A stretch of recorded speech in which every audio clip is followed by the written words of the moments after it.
have a ballroom being built right now. So in about a year and a half, we'll be able to have about, I'd say, 10 times the number. We can invite some friends that couldn't make it today because, frankly, this was a sold-out crowd. Has been ever since I've been president. Every year it's been sold out. So a lot of great friends. Here's your knockout panel, okay? For those that are interested, see that curtain? You open that curtain, and it's a beautiful funnel right into the most beautiful ballroom. It's being built right now. So it's pretty, and they wanted it for 150 years. We're getting it done a lot. We're getting a lot of other things done, too. Well, I want to thank you all and welcome you to the White House on this very special occasion. It is indeed. I've been at every one of them, and we celebrate the 100th anniversary of Black History Month. That's a big deal. 100. Wow. That's sort of special, the 100th. That's about, like 150 is good, but 200 is better, right? 100 is better. I want to begin by expressing our sadness at the passing of a person who I knew very well. Jesse was a piece of work, I want to tell you. He was a piece of work, but he was a good man. He was a real hero, and I just want to pay my highest respects to Reverend Jesse Jackson. He was a good man. He was actually, as you got to know him, he got better and better all the time. A lot of people, you get to know him, they get worse and worse. Jesse got better and better. But I knew him well long before becoming president, and he really was special with lots of personality, grit, and street smarts. You would say Jesse had serious street smarts, right? A very important ingredient to life, I will tell you. He was gregarious and someone who truly loved people and a force of nature. He was somebody that we're going to greatly miss, and on behalf of everyone here today, I know you join me in sending our condolences to the entire family. Had a great family. We're also honored to be joined this afternoon by many exceptional African-American leaders and patriots, including Secretary Scott Turner, recommended. Where is Scott? Where is Scott? Will you come up here, Scott? He was recommended by somebody who's very special to me, Ben Carson. Ben Carson. Where's Ben? Where's Ben? Come on up here, Ben. Come here. I got to get here. And his wonderful wife, Candy. Candy, I'm going to steal Ben for a second because, you know, Ben recommended Scott. And when Ben recommends somebody, I just do it. Did I make a good decision? Be careful. Don't fall, Ben. If you fall, that's the end. You can never recover from a fall. You know, you can make the greatest speech ever, but if you fall, my predecessor taught me that.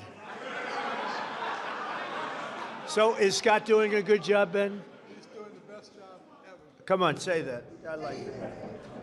You know, one of the reasons I was so high on Scott Turner is he was really the driving force behind the opportunity zones, which doesn't get nearly the attention that it should, but it was because President Trump realized that the best way to get things done is through public-private partnerships and have everybody with skin in the game. And it is working, as are all the other things that he's been recommending. And at some point, the mainstream media will recognize that you don't politicize everything. You open your eyes and your ears, and you look and you see what works, and you deal with that. But the best thing about Scott, he's got a lot of energy. You know, I'm an old man now. I'll be 75 on my next birthday. And I'm not like President Trump. He just goes forever. But no one else is like that. But Scott Turner, we call him the Energizer Bunny, and he is doing a fantastic job. And I want to congratulate all the people at HUD because most of them have come back and continued with what we were doing during the first Trump term, and it's fantastic. Thank you very much, Scott.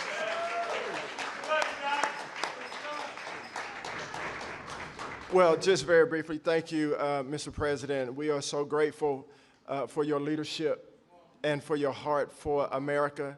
And Dr. Carson, who is a tremendous just leader, servant leader, and been a great mentor to me. And, you know, I never thought that I would see the day where I'm standing between the president and Dr. 𝗟𝗃𝗃𝗲. That's pretty cool. Yeah. And so I just want to say to everyone that's here, you know, as we celebrate this special day in not only Black history, but American history, this year that we've been here, you know, under President Trump, the Lord has been so gracious to us, and he's been faithful, and the president has been a tremendous leader in his work ethic, his heart for people. And when he says America first, he really does mean America first. Yeah. And so, and to be able to stand on the shoulders of Dr. 𝗟𝗃𝗃𝗲 and for the president to trust Dr. Carson at his word is truly humbling for me. And so to stand now as the servant leader and the secretary of HUD, I'm grateful to the Lord, I'm grateful to the president and Dr. Carson, and I promise you we will continue to do good work and to make not just housing affordable and everybody achieve the American dream, but really to bring transformation. And so that those that are in our country who depend on subsidies and this, that, and the other will get off of that and live a life of self-sustainability. So God bless y'all.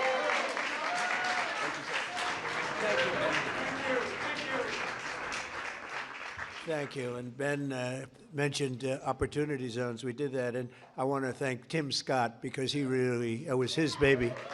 That was his baby, and he did a great job with it. We appreciate it. And again, Candy, thank you very much for being here. Special woman. Ben's getting the Presidential Medal of Freedom. That's the biggest. That's the biggest. It's the highest award you can have outside of the Congressional Medal of Honor. But it's better because, you know, a lot of people get the Congressional Medal of Honor. They're not around. You get them, they're not around. They got, whereas we don't have to go that far, generally speaking. But it's the highest award, civilian. And then you have the matching is the Congressional Medal of Honor, both tremendous. So, Ben, I'll be seeing you back here pretty soon, I think, and you're going to get the award. You'll probably fill up this room. I said, we'll do it in the Oval Office. He said, sir, it's not big enough. I said, what? So we're going to do it right here, okay? And we love it. I'd like to also thank senior counsel to the Assistant Attorney General. He's a fantastic man. He's been my friend for a long time, Leo Terrell. There's no better. We have time, right? Do we have time? Yes? Anybody have to go? Like, come on up here, Leo. Get up here. This guy, he says it like it is. I like Leo. Come here, Leo. Look at you. Spry. 2.0. Leo 2.0. Let me just thank you very much, Mr. President. First of all, we are living under the administration of the greatest president in our lifetime. And we have the hottest country in our lifetime. And I want to make sure the mainstream media knows this because you represent the people who basically counter what the mainstream media has done.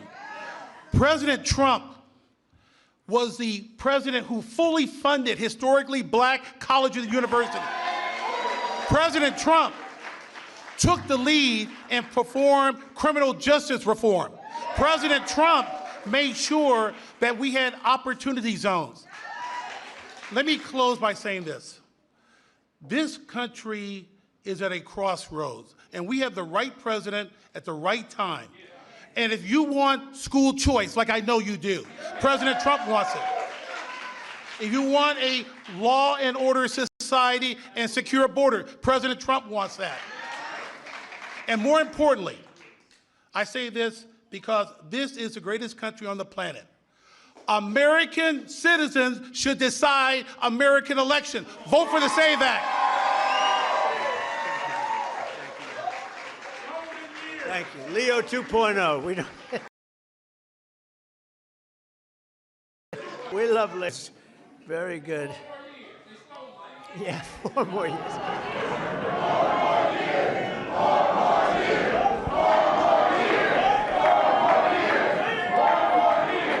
Anyway, so he's a special guy. I watched him on Sean Hannity a long time ago. He used to be a Democrat, you know. Leo was a Democrat. That's a long time ago, right? Can you imagine you were a Democrat? I can't imagine it. You'd see him with Leo 2.0 up in the hat. We love him.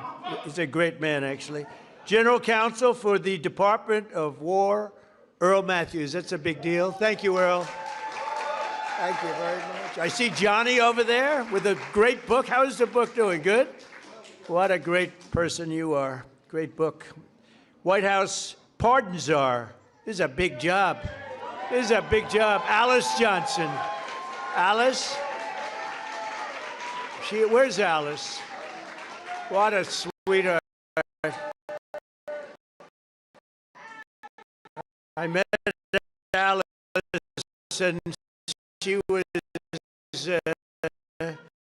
incarcerated for what some people would say today is not even a fine, right, Alice? And I said, how long? 22 years. 22 years. And come on up here, Alice. Come on up. I said, 22 years, and she was on a phone for a phone call. I know about fake phone, remember? They tried to get me in a fake phone call. But Alice, 2 years, I said, you have left. 20, I said, 28 years left. I said it, and I mean, she admitted she made a little mistake. The kind of a mistake that you serve 50 years in jail for. Like maybe a couple of months, maybe less than that. And I said, this is the most unfair. And then when I met her, I fell in love. I found my wife was very upset with it. This lady didn't like it, but Alice is great. And say a couple of words. It was so ridiculous. 22 years, she had 28 left. And I said, let's get her the hell out. We did a commute. And then when I got to know her, she was so high quality, I said, full pardon. So she's cleaner than anybody in this room, even than my friend right here. She's cleaner because of that. She's cleaner than anybody in this room. Thank you, Mr. President. The feeling was mutual. I fell in love with this man, with his heart for this country, with his heart to America back to what it deserved. And that's it. My story is truly a Joseph. This president, right, Trump, brought from the prison to the White House. In America, could there be a story? And President Trump, only president, courage, lead us more on the themselves. I did not get comfortable in my own freedom, but I went back, as Harriet Tubman said she did. She went back to draw many others into freedom. And President Trump has listened to those recommendations. There's so much more to come, because when you see me, you see a miracle, you see hope, you see second chances, and you see someone who is willing to roll up their sleeves and do the work, do the hard work to help individuals gain their freedom. President Trump did something historic in his first term. He signed the First Step Act into law. And for that, over 40,000, and that number is low, over 40,000 individuals have come home to their families early. And you know, many of those were Black Americans who had no hope. This president right here, as you look out upon this sea of Black Americans, this president hears you. This president cares for you. Don't let anyone tell you that this president right here, Donald Trump, is not for Black America, because he is. I'm standing here today as a testament to how he feels about Black Americans. There has never been a position like this. I don't know if there ever will be before. But I worked with him in his first term, and I'm proud to now officially have the title to make it happen. Let's get real with the realness. Let's get behind President Trump, who truly has turned our nation around and made us the envy of every country in the world. Thank you, Mr. President, and thank you, God, for recognizing and raising up this man to be the leader of the free world. I love you.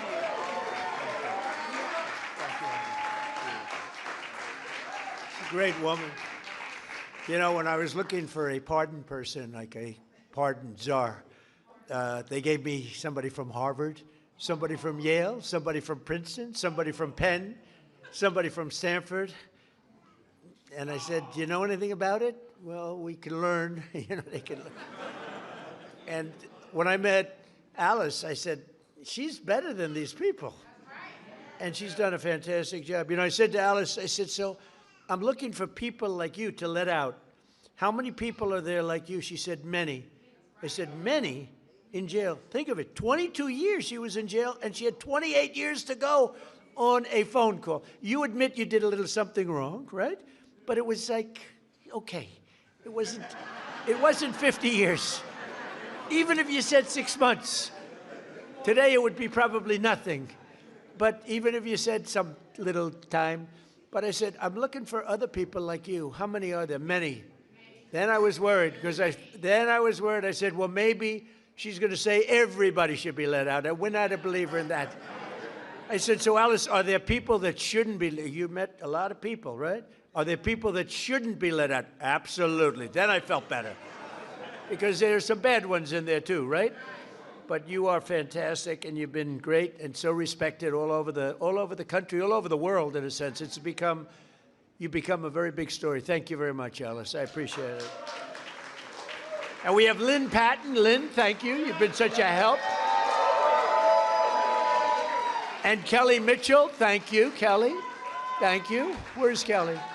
Thank you, Kelly. And we have Dr. 𝗟𝗶𝘃𝗲. Thank you, darling. Thank you. You've been with me from day one, right? From day one, she's been there. She's been fighting for me, and I fight for her. I don't have to do too much fighting for her. She takes care of herself. Thank you. Thank you. We can say Merry Christmas is right. Thank you. Thank you for all that support for years, right? Even before Alice, a long time, years before Alice, right? Thank you, darling. Corinne Rankin, thank you very much. Thank you very much. Thank you, Corinne. And Deontay Johnson, thank you.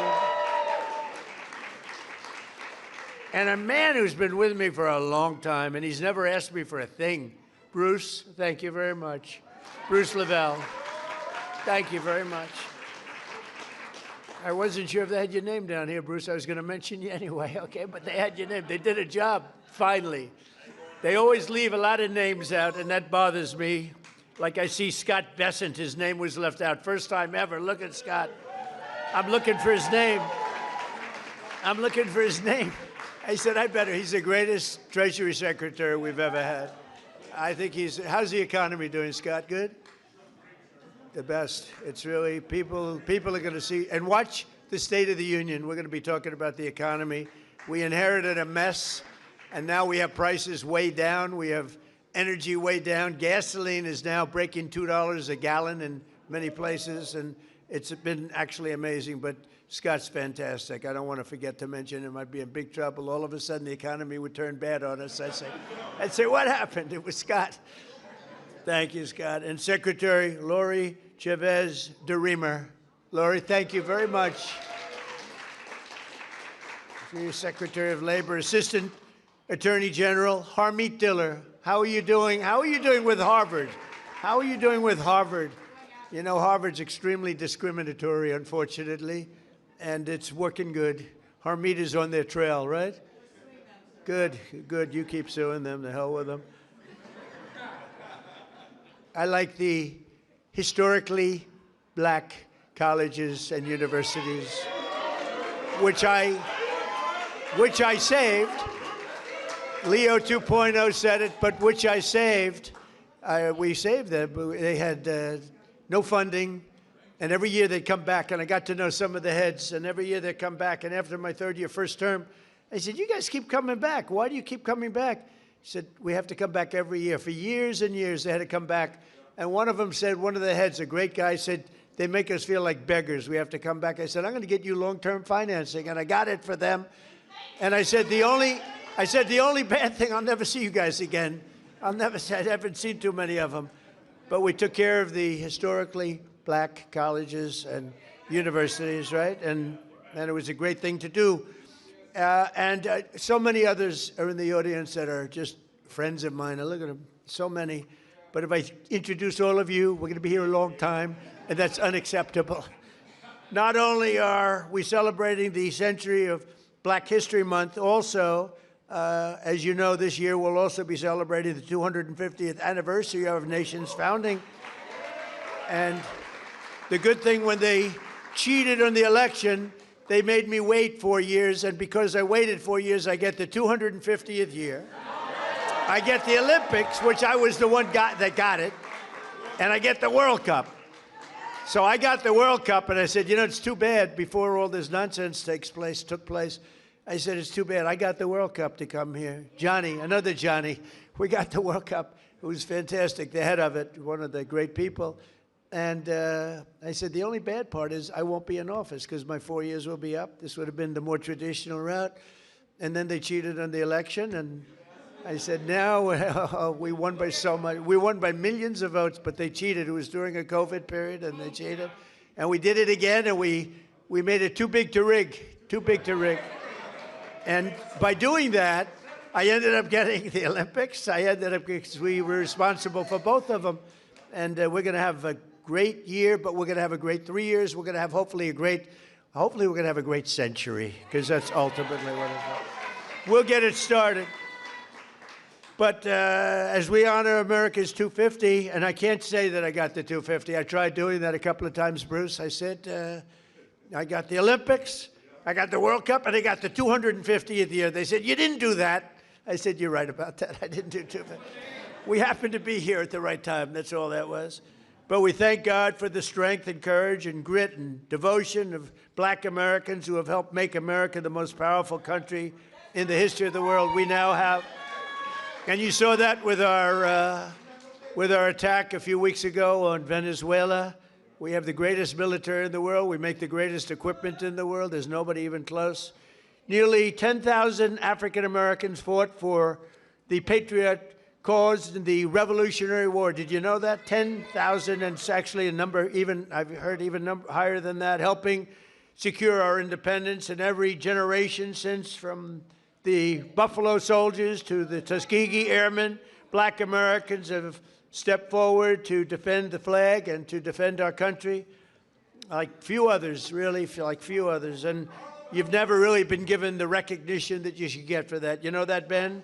I don't think a lot of people have given the kind of recognition, but everyone knows all about the Tuskegee Airmen. They were great and amazing. The Buffalo Soldiers. Do you know the Buffalo Soldiers? Good stuff, right? From jazz to the blues. That you know, that you do get recognition for. Jazz, the blues, from rock and roll to rap. Black artists like Chuck Berry, Muddy Waters. How about Nicki Minaj? Do we love Nicki Minaj? Right? I love Nicki Minaj. She was here a couple of weeks ago. She's so beautiful. Her skin's so beautiful. I said, Nicki is so beautiful. Her nails are like that long. I said, Nicki, are they real? She said, she didn't want to get into that. But she was so beautiful and so great. And she gets it, you know, more importantly, frankly, she gets it. But black leaders, from Frederick Douglass to Martin Luther King, right, little relative over here, have made our country freer, and really what they've really done is made life more just. And black athletes have inspired billions around the globe, from Sugar Ray Robinson, Sugar Ray Leonard also, by the way, great, what a great fighter. Muhammad Ali, who was a friend of mine. I put a picture of myself and Muhammad. It was another piece of work. You talk about a piece of work. But he could fight, couldn't he, huh? Mike Tyson, boy, I tell you, Mike has been loyal to me. whenever they come out, they say, Trump's a racist. You know, it's like a statement. Trump's a racist. Mike Tyson goes, he's not a racist. He's my friend. He's been there from the beginning, good times and bad. But Mike Tyson's a great guy, and he was so loyal, always been loyal. And Herschel Walker, speaking about loyal, how good a football player was Herschel? Herschel Walker, now he's ambassador to the Bahamas. I don't know, Bahamas, Bermuda, is he Bahamas, whatever. It's nice, a nice place. You'd like that, Bruce, wouldn't you? Bruce wants it. And a guy I became really, he liked Trump, Jim Brown. He was tough. He'd come in, he was very silent. He was silent but deadly. He'd come in and he'd look at people, and if he didn't like them, he'd just look at me and he'd go, no good.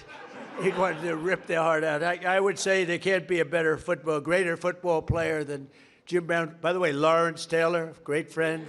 The great Lawrence Taylor, the greatest defensive player probably in the history of football. He's a great friend of mine.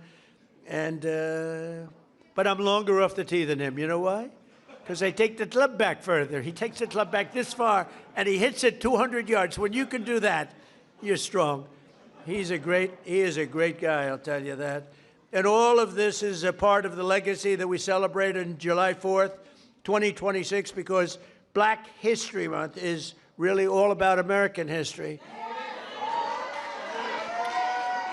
And this is a big year. This is a big year for you. During my first term, I was honored to deliver unprecedented victories for Black Americans and all Americans, frankly, but Black Americans I single-handedly secured record long-term funding for. I told you the historically Black colleges and universities. I created nearly 9,000 opportunity zones with our great secretary, and also I think we have to do, and as I said before, Tim Scott really, he came to me with that idea, and we put it into use, right, Scott?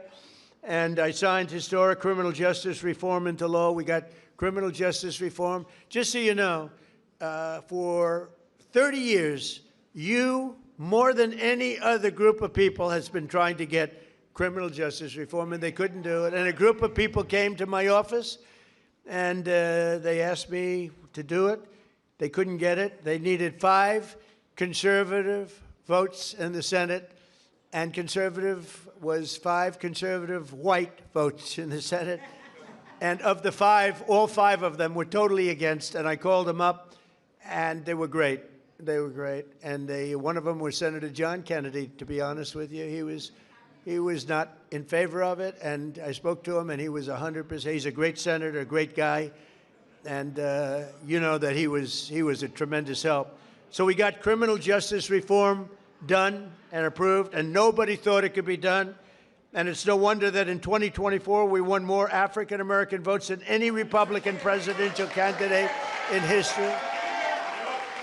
And just over 1 year ago, we had a dead country. We were a dead country. Scott just said it. We were dead as a doornail. We had an idiot as a president. We had a man that was not a president. Number one, he didn't win the election. He was not a president. Yeah, right. He was a real beauty, wasn't he? He allowed 25 million people into our country. Many of them should not have been here. And we've done. Now we have, by the way, we went from the worst border in history to the best, by far, the best border in history. But I had the support of many people, Bruce. I had the support of many people in this room, and we've got right now the hottest country anywhere in the world. King of Saudi Arabia told me that. He said, you were a dead country a year and a half ago. Now you're the hottest country. We're the hottest country right now anywhere in the world. And you're a big part of it. And you're a big beneficiary. I tell you what, take a look at your 401ks. Has anybody got a 401k that's lower than it was? Better put your hand down. Lower than it was a year ago? They're double. I mean, they are through the roof. The stock market has hit 53 all-time record highs since the election. And earlier this month, the Dow Jones Industrial Average rose above 50,000 for the first time ever. Right, Scott? First time ever. And also, you know, they don't talk about this. The S&P broke 7,000. So when I got elected, they said for the S&P to break 7,000 within 4 years would be a great achievement for the president. And for the Dow Jones to break 50,000 would be a great thing, but it's not possible. They were talking about in 4 years. Scott, they said in 4 years it would not be possible to break 50,000 or 7,000 under these two very important, call them a metrics. And you know what happened? We broke it before the end of my first year. So, right? So we did something. So they said we couldn't do it in 4 years. We did it in 1 year. More Americans are working today than at any time in American history. So we have more Americans right now working than at any time. And you know, when I say this stuff, I get the fake news back there, a lot of it. Thank you. I agree. Sometimes we have to be very careful because they actually go, and it's not pretty, Leo. We have to get Leo and the DOJ involved. But think of that, Leo, think of that. More Americans are working today than any time in history. And since I took office, African-American employment has increased by 182,000, the highest ever. Jobs. 182,000. Nearly 500,000 black Americans have rejoined the labor force since we took office. 500,000 wages for workers have increased $1,000, $2,000, even $3,000, and even sometimes, in some cases, $5,000 a year. That's faster than inflation. So wages have gone up at a much faster clip than inflation. We took over the worst inflation in the history of our country. They say 48 years or 49 years. I said that, you know, I said inflation under Biden has went up more than at any time in the history of our country. They said, he's not right about that. It's 49 years. I said, all right, I'll accept that too. Actually, I think it sounds worse, Harmeet. I think for some reason, because when you say the worst ever, but when you say the worst in 49 years, I'll take that, right? The fake news got me on that one. I think I was right, by the way, but I'll accept 48 or 49 years. But for the first time in many years, 100% of all net job creation is going to American-born citizens. Think of that, 100%.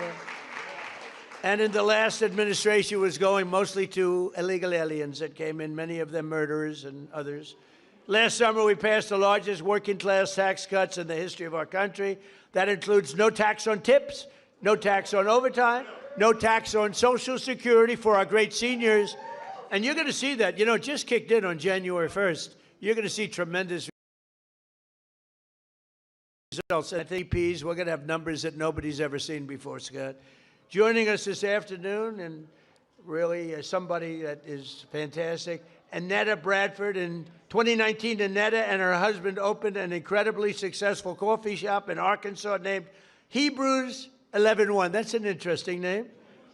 No one thinks that the no tax on tips matters. Well, it does matter, and it mattered a lot to Annetta. And she was able to grow her business just in a short period of time and hired more employees. And she's making a fortune.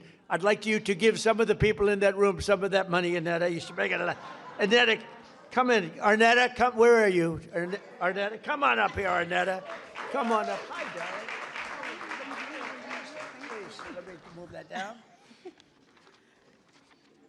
I can't do anything first but say to God be the glory. Amen. I have no business being here other than him having me here. And so, yeah, I'm not going to do it. I'm not going to preach. I'm going to settle myself. Thank you so much for inviting me and having me here. It's such an honor to be here today. Hebrews 11:1. People ask me all the time, why did I even open the business? Why did I even call it Hebrews 11:1? Hebrews 11:1 is my very favorite scripture. Now faith is the substance of things hoped for and the evidence of things not seen. That scripture has walked with me, it has grown me from a little girl on up. Not having no longer my mother here, no longer having my father here, my husband not having his mother and his father here. We opened Hebrews 11:1 with no funding, no money, no big family investors, no business loans, didn't have great credit. It was us and faith in God. That was 7 years ago. But I ran that business with just myself and one employee. Then here comes no tax on tips. I was able to hire 7 more employees just by what she did. Not only that, I was able to open a second location on our college campus. Things are just going off simply because having now faith. And so I love the fact of that scripture. Now, I say all of that as to, I'm trying to stick to my little written down thing that I wrote. I don't know how to do that so well. But as a small business owner, I understand how critical support is. I understand that you have to have the right people that make the right policies for us as small business owners. So no tax on tips has been an extreme blessing for me and my business. Not just mine, but I know so many people across the country. I know a lot of us don't want to talk about the good part of it. We only want to share the negative, but I'm here today to tell you you've done a great thing. Thank you for just loving on us and showing us that even in small town Hope, Arkansas, and I have got to say this, I have the best governor in the world. I don't only just call Sarah my friend, I call her my sister. And so that's why I am here today to just tell you that no tax on tips has been an amazing blessing for me. President Trump has been an amazing blessing for me. And at the end of the day, Jesus has been an amazing blessing for me. I love you guys, and thank you so much, because I am a youth pastor, but I will not preach on today. I love y'all. Thank you so much. Thank you. Good job, huh? So thank you very much, Arnetta. And we can't provide opportunity for the next generation if we do not also have a thing called law and order. We need law and order. You know, Washington, D.C. is amazing. It was a crime capital. It was a horror show. A year ago, it was really dangerous, and now it's one of the safest cities anywhere in the country. And we're in Memphis, Tennessee now, where it's like a different world. In 4 months, we've made it safe. We're in Louisiana, as you know, or lots of other places, and we have the lowest crime numbers that we've had in many years. We have the lowest murder numbers in 125 years, since 1900. And that's despite the fact that a lot of people are here, but those people have been taken out. Lots of them have been taken out. That's why we stopped the invasion at the southern border. And just 1 year ago, and think of this, 1 year ago, we had the absolute worst border that we've ever had, and now we have the safest border that we've ever had. So it's going to be really something. 125 years ago, that's before my father was born. I had a wonderful father, but that was before. So we have, murders are down from 125 years. We had the best numbers. When you think about it, that's pretty incredible. And those numbers are made up by Democrats. Can you believe it? They don't want to give me those numbers. They can add a couple of people here and there. But I've also deployed the National Guard to bring back safety to Memphis and to New Orleans and Washington. And the National Guard has been incredible, and people are safe.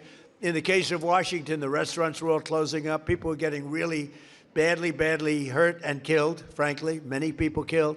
And now you can walk down the street and you have nothing to fear. We have one of the safest cities in the world, and it happened very fast, Bruce.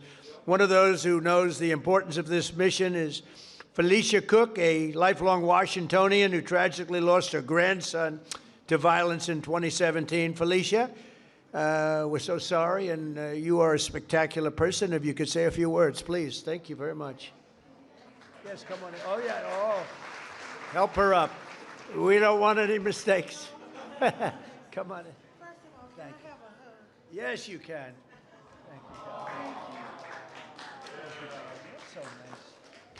I like her. Please. I like him too. One thing I like about him, he keeps it real, just like Grandma.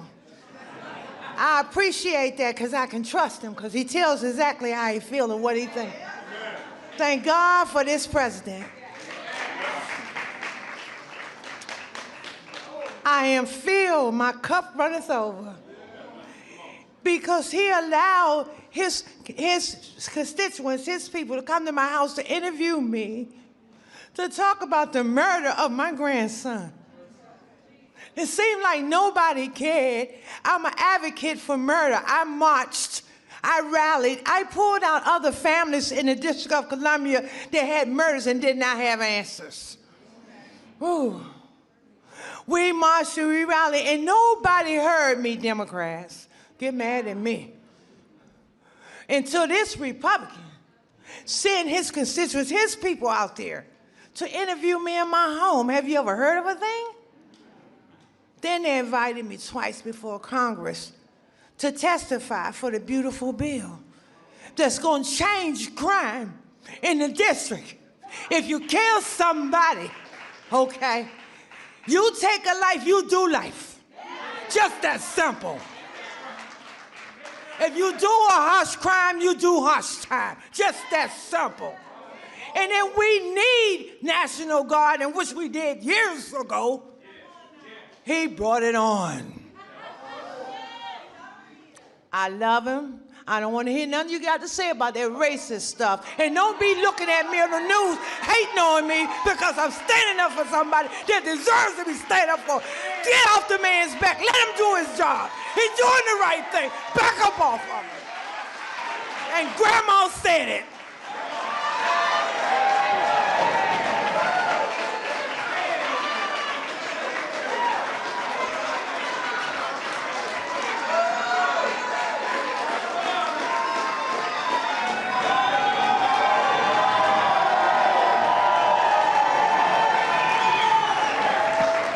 Wow, that's pretty good. When is she running for office? Felicia, when are you running for office, please? You have my endorsement. You have my endorsement, Felicia.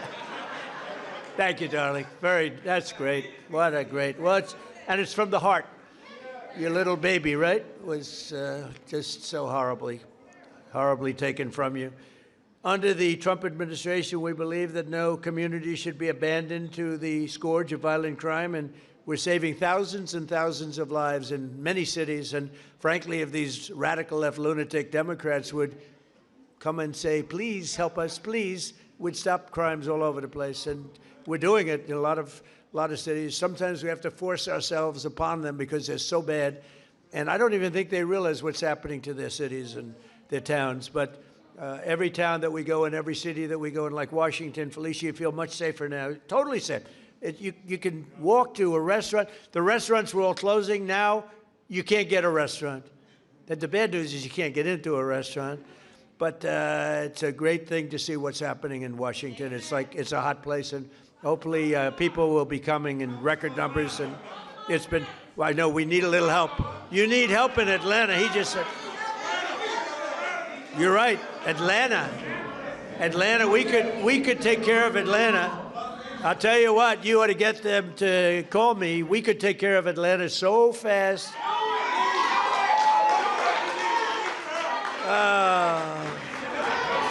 They don't want to call. They don't want to call because they don't want to admit it, and they'll never fix it themselves. Don't forget, we move people out. We don't just go in and, be tough guys. We move people out. We take career criminals and we get them out. We bring them back to the country from where they came. And think of it. 90% of the crime is caused by 2% of the people.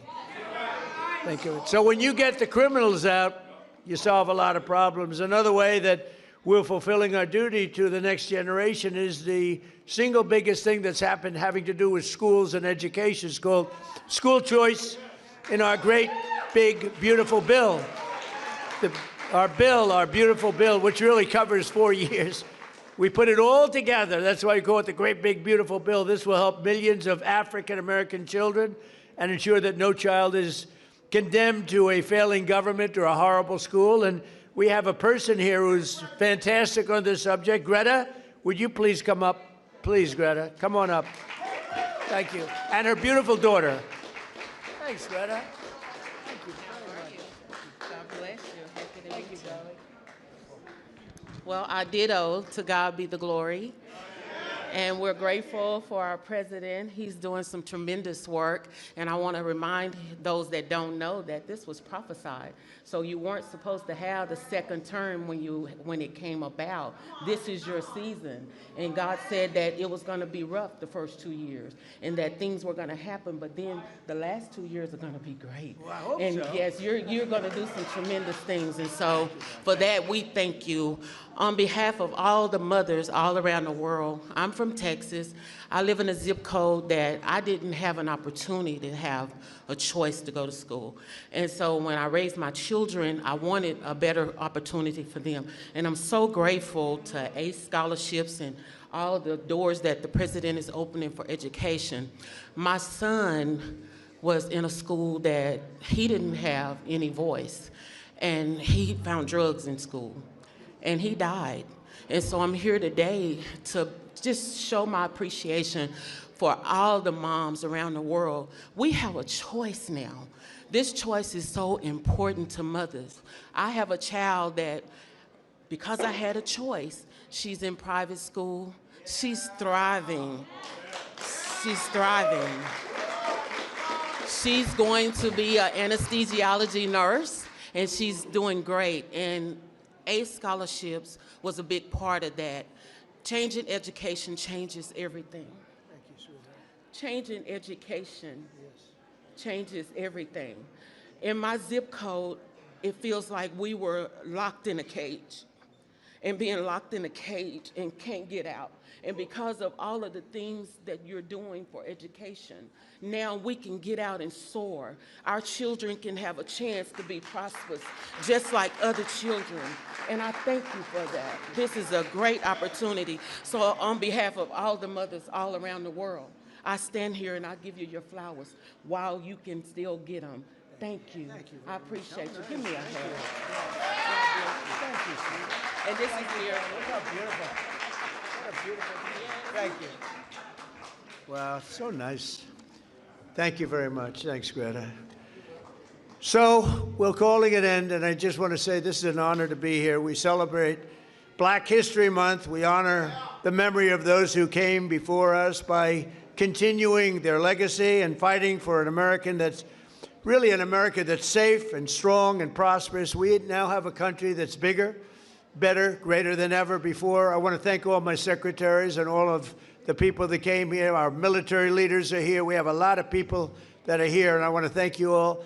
But this is a very special group of people. So happy Black History Month, happy Black History Year, and happy Black History Century. Thank you all. Thank you, Bruce. Thank you. Thank you very much, everybody.